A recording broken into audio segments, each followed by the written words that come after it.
अब कथा सुनते हैं।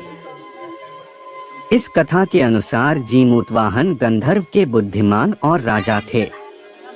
जीमूतवाहन शासक बनने से संतुष्ट नहीं थे और परिणामस्वरूप उन्होंने अपने भाइयों को अपने राज्य की सभी जिम्मेदारियां दी और अपने पिता की सेवा के लिए जंगल में चले गए। एक दिन जंगल में भटकते हुए उन्हें एक बुढ़िया विलाप करती हुई मिलती है। उन्होंने बुढ़िया से रोने का कारण पूछा। इस पर उसने उसे बताया कि वह सांप नागवंशी के परिवार से है और उसका एक ही बेटा है। एक शपथ के रूप में हर दिन एक सांप पक्षीराज गरुड़ को चढ़ाया जाता है और उस दिन उसके बेटे का नंबर था। उसकी समस्या सुनने के बाद जीमूतवाहन ने उन्हें आश्वासन दिया कि वह उनके बेटे को जीवित वापस लेकर आएंगे। तब वह खुद गरुड़ का चारा बनने का विचार कर चट्टान पर लेट जाते हैं। तब गरुड़ आता है और अपनी अंगुलियों से लाल कपड़े से ढके हुए जीमूतवाहन को पकड़कर चट्टान पर चढ़ जाता है। उसे हैरानी होती है कि जिसे उसने पकड़ा है वह कोई प्रतिक्रिया क्यों नहीं दे रहा है। तब वह जीमूतवाहन से उनके बारे में पूछता है। तब गरुड़ जीमूतवाहन की वीरता और परोपकार से प्रसन्न होकर सांपों से कोई और बलिदान नहीं लेने का वादा करता है। मान्यता है कि तभी से ही संतान की लंबी उम्र और कल्याण के लिए जितिया व्रत मनाया जाता है। जितिया व्रत की दूसरी कथा। जितिया व्रत की कथा महाभारत काल की घटना से जुड़ी है। कथाओं के अनुसार महाभारत युद्ध में अपने पिता गुरु द्रोणाचार्य की मृत्यु का बदला लेने की भावना से अश्वत्थामा पांडवों के शिविर में घुस गया। शिविर के अंदर 5 लोग को सोया पाए। अश्वत्थामा ने उन्हें पांडव समझकर मार दिया, परंतु वे द्रौपदी की 5 संतानें मारी गईं। उसके उपरांत अर्जुन ने अश्वत्थामा को बंदी बनाकर उसकी दिव्य मणि उसके माथे से निकाल ली। अश्वत्थामा ने फिर से बदला लेने के लिए अभिमन्यु की पत्नी उत्तरा के गर्भ में पल रहे बच्चे को मारने का प्रयास किया और उसने ब्रह्मास्त्र से उत्तरा के गर्भ को नष्ट कर दिया। तब भगवान श्री कृष्ण ने उत्तरा की अजन्मी संतान को फिर से जीवित कर दिया।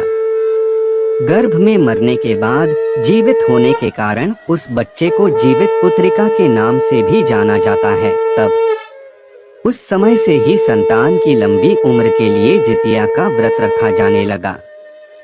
जितिया व्रत की तीसरी कथा।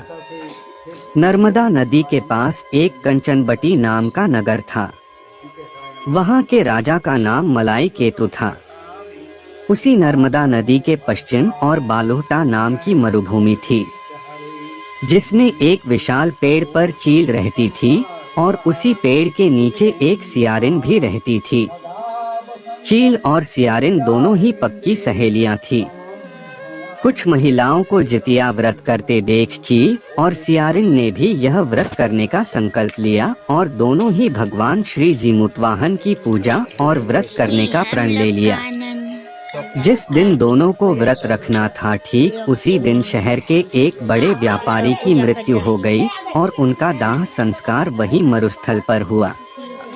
मुर्गा देखकर सियारिन को भूख लगने लगी और वह खुद को रोक नहीं पाई, जिसके कारण उसका व्रत टूट गया।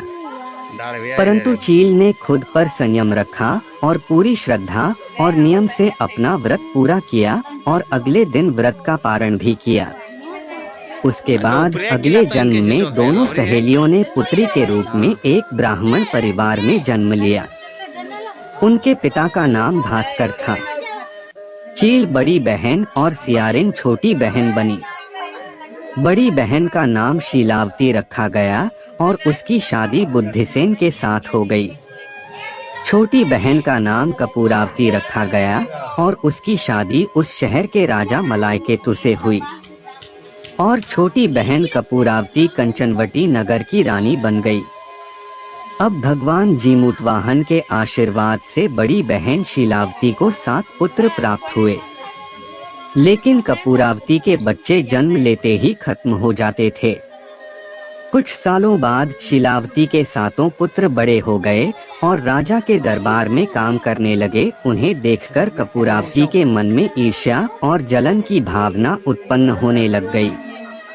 इस ईर्ष्या की भावना में कपूर आवती ने राजा से कहकर शीलावती के सातों बेटों के सर कटवा दिए।